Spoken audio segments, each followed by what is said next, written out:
Derrière ton fauteuil, tu as la posture du parfait coiffeur. Celui qui crée, qui transforme. Tu as la technique, c'est chouette. Tu maîtrises ton art? Super. Mais quelque part, ne ressens-tu pas parfois cette sensation comme s'il te manquait quelque chose, mais tu ne sais pas quoi?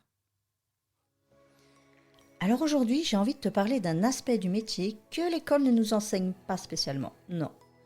Une maîtrise qui ne s'apprend que dans la vraie vie. Je vais te parler de cette dimension humaine, émotionnelle, qui fait toute la différence dans ton quotidien. Si j'ai éveillé ta curiosité, suis-moi dans cet épisode.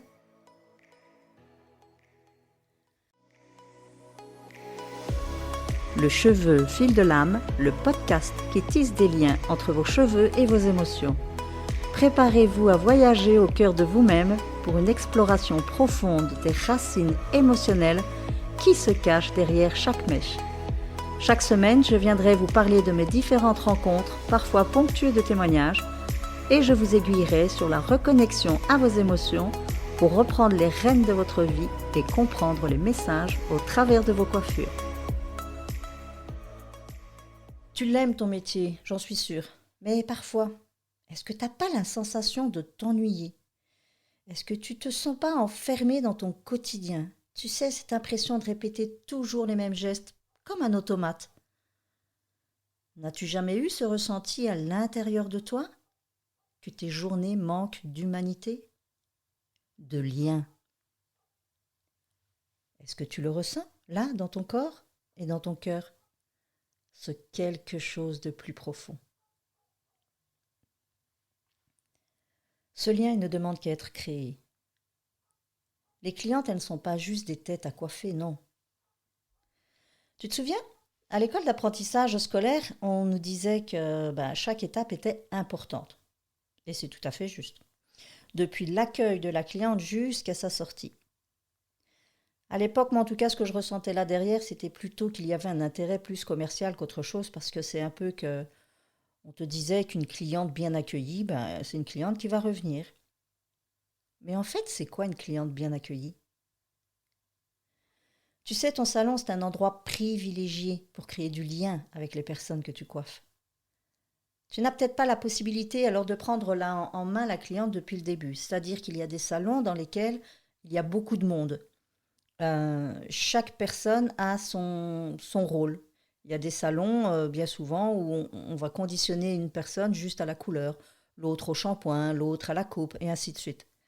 Bon, il y a le coiffeur indépendant qui, lui, va pouvoir de toute façon gérer sa cliente du début à la fin. Quelque position que tu aies, ça ne change rien. Dès l'instant où tu prends le contact avec la cliente, là, il y a quelque chose qui s'opère. Tout va dépendre évidemment de ta posture, de la sienne, mais surtout la tienne parce que c'est toi qui vas l'accueillir. Elle peut arriver évidemment avec des états d'esprit très contradictoires, peut-être de mauvaise humeur, en plus en retard, ce qui va peut-être toi te mettre de mauvaise humeur et ainsi de suite. Là, on ne peut pas rentrer dans toutes les considérations parce qu'il y a un épisode dans lequel où je te parle de ça qui dit que c'est apprendre à mettre ses limites, ça. Si la personne arrive en retard et que tu n'as pas envie, parce que tu n'as plus le temps de la coiffer, là, c'est quelque chose que tu dois pouvoir exprimer avec elle. Mais partons du principe qu'elle arrive à l'heure, qu'elle arrive bien et que toi, tu es de bonne humeur. Ou pas. C'est là que ça intervient. C'est-à-dire que si ta présence n'est pas accueillante, dis-toi que c'est logique qu'en face, la personne, si elle ne se sent pas accueillie, c'est déjà un rendez-vous qui ne commence pas sous les meilleurs augures. C'est pas agréable. Bon, il y en a pour qui ça va peut-être pas avoir beaucoup d'importance en tant que cliente parce qu'elle vient juste pour se faire coiffer et elle repart. Mais il y en a quand même qui ont cette sensibilité et qui apprécient. Surtout celles qui sont devenues tes clientes fidèles, celles qui reviennent régulièrement. Si elles reviennent, sache que c'est plus pour toi que pour ta coiffure. C'est parce qu'elles t'apprécient. Donc, dès l'instant où tu vas prendre contact avec la cliente, tu as le premier contact visuel qui est hyper important. Toi-même, tu n'es pas dans le jugement, tu vas juste la voir dans sa globalité et juste ressentir peut-être « elle arrive de telle ou de telle manière ». Ça va t'impacter automatiquement. Et toi, la manière dont tu l'accueilles, ça va l'impacter aussi. Donc ce contact-là, c'est le tout premier, il est hyper important.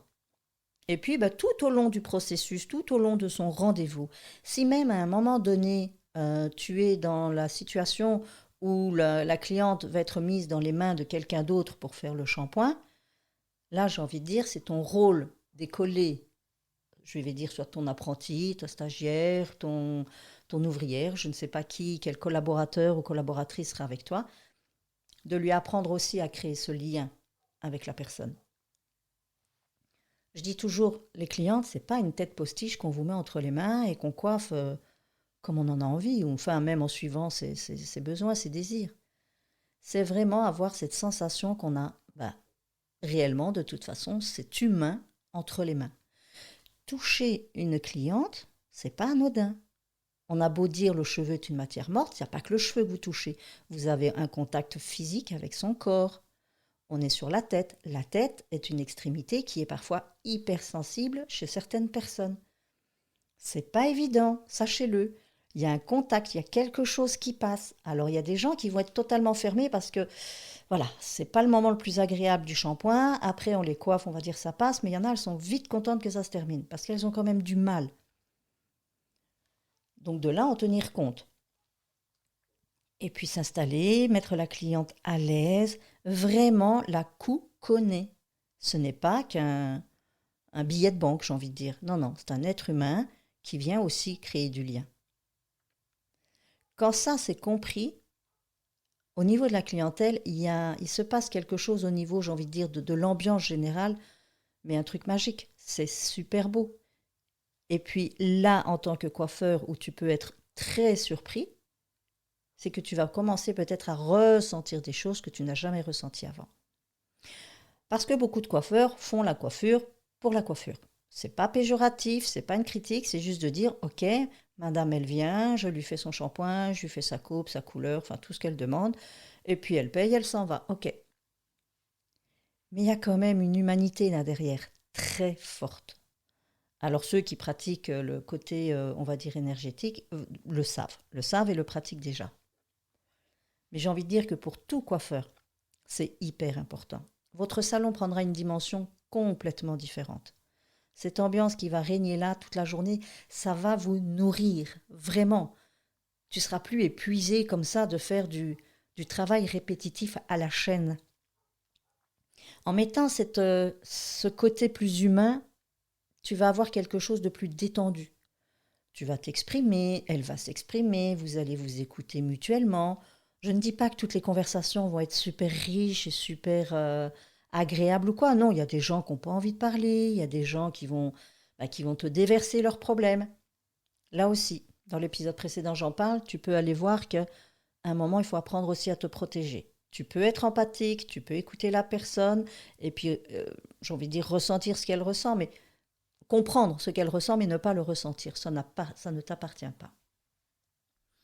Mais tout ça va faire qu'une journée va être beaucoup plus agréable. Tu n'auras plus l'air d'être un automate, mais un vrai être humain qui a du lien avec un autre humain. Ce n'est pas un business. C'est vraiment une aventure humaine. C'est hyper important.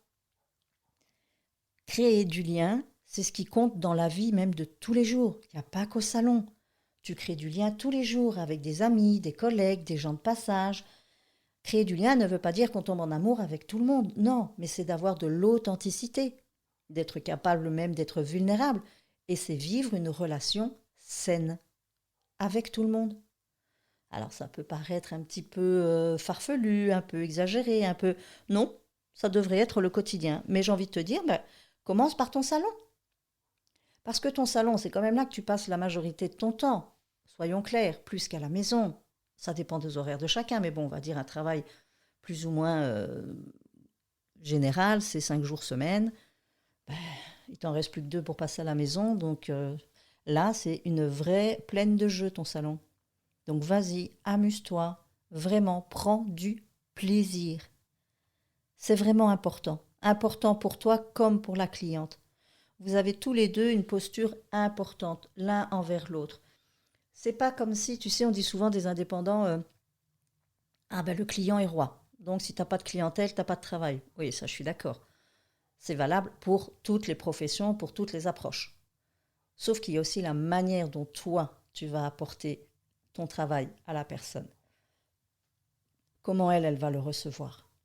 Et ça, c'est important. Donc, si tu restes dans le côté humain, tu vas voir ta clientèle, comment elle va évoluer. C'est juste magique. Créer du lien. Retiens ça. Je crée du lien. C'est pas juste waouh, j'ai réussi ma super coiffure, je suis contente parce que je suis un super coiffeur et que. Non, c'est juste que tu as pu permettre à la personne de vivre un moment agréable, sympa. Alors évidemment, si la coiffure est réussie, c'est bingo, c'est certain. Mais voilà, ça va être cette sensation qui va être importante. Moi-même, ayant été me faire coiffer dans d'autres salons, je t'avoue que quand tu as l'apprenti qui t'attrape, alors l'apprenti, stagiaire, ouvrière, j'en sais rien, je ne connaissais pas spécialement le statut, donc ça n'a pas d'importance. Ou disons si, parce que ça dépend au niveau où tu te trouves, tu te dis que si tu travailles encore comme ça, c'est dommage, il y a du boulot. Elle t'attrape, elle te met au shampoing, elle te fait... Mais le shampoing, c'est un décapage. T'as plus de cuir chevelu quand c'est fini. Et puis quand elle te fait un massage, elle a le bout des doigts qui s'enfonce dans ton crâne. À quel moment c'est agréable? À quel moment tu te dis « Oh, je prends du plaisir. Qu'est-ce que ça fait du bien ?» Non. Mais pourquoi? Peut-être qu'à ce moment-là, la personne qui fait le shampoing, elle est dans un état d'esprit négatif, dans le sens où elle n'est pas, elle est pas de bonne humeur et elle est en train de ressasser ce qui ne va pas. Et quand c'est comme ça, tu frottes. Ça m'est déjà arrivé, parce qu'une cliente un jour me l'a fait remarquer. Elle m'a dit, Marie-France, qu'est-ce que tu dis? Ça va pas là? T'es quoi? T'as un truc tu m'en veux ou t'en veux à quelqu'un? Et puis c'est là que j'ai réalisé que, ouais, dans ma tête, j'étais en train de repenser à une situation désagréable. Mon shampoing, il a été dans le même rythme. Mais depuis qu'elle me l'a dit, ça m'a percuté, je l'ai retenu et maintenant je faisais attention à tous mes shampoings. Dès que je sentais qu'une idée désagréable arrivait, hop là, non, je me repositionnais, je me dis non, et la dame en dessous, elle n'a rien à voir, elle là-dedans. Mais vous comprenez bien que votre état interne va influer sur l'autre et vice-versa. Mais si même l'autre personne, elle arrive et que tu me dis, ouais, mais ça vu, c'est là, elle vient toujours de mauvaise humeur, c'est ok. Mais si toi, tu es vraiment dans cet accueil, mais sincère, je suis quasi persuadée que l'autre en face va s'apaiser. Elle va s'apaiser parce qu'elle va arriver dans une atmosphère totalement différente et il va falloir peut-être le temps que son esprit se calme, que son corps se dépose, mais c'est là l'importance de ton accueil. Comment tu la mets, comment tu vas l'installer, comment tu vas l'aider à se déshabiller, à mettre sa cape, son essuie. Tu sais, il y en a, ils te mettent l'essuie, ils te roulent ça autour de la nuque et on t'arrache à moitié les cheveux. Tout ça paraît parfois anodin. C'est là où je te dis, on devient des automates. Je l'ai fait pendant longtemps aussi, surtout que c'était un moment où moi, la profession, c'était pas mon truc. J'en reparlerai une autre fois, mais... Donc, si tu n'y mets pas tout l'amour que tu as pour ton métier, j'ai juste envie de te dire, laisse tomber. Laisse tomber, ou bien tu fais ton business pour du fric. Voilà. Et tu as le droit, ça t'appartient. C'est entièrement ton droit. J'avais envie de te partager ça aujourd'hui parce que, pour l'avoir partagé dernièrement à mes élèves en formation de décodage capillaire émotionnel, j'ai trouvé que c'était un point hyper important. Quelque chose qui parfois peut paraître anodin alors que c'est d'une importance, je te dirais même, vitale. Nous sommes des humains, pas des machines. Donc il est normal et respectueux pour l'un comme pour l'autre d'en tenir compte. N'hésite pas à me faire un retour, dis-moi un petit peu comment ça se passe chez toi, pour toi, dans ton salon, que tu sois à n'importe quelle position, indépendant, ouvrier, stagiaire, apprenti, n'importe. Et puis vous, mesdames, si vous m'écoutez, j'aimerais bien aussi savoir, mesdames et messieurs, quel est votre retour par rapport à ce genre de rendez-vous? Comment vous vous sentez? Comment vous êtes accueillis? Comment vous-même vous êtes, je vais dire, comment vous arrivez dans un salon? Parce que sachez quand même que ce n'est pas que le coiffeur qui est en cause. C'est tous les deux. C'est un échange. C'est un échange. Donc voilà. Ce sera un plaisir de vous lire et de partager avec vous vos expériences. Je vous dis à bientôt. Bye bye.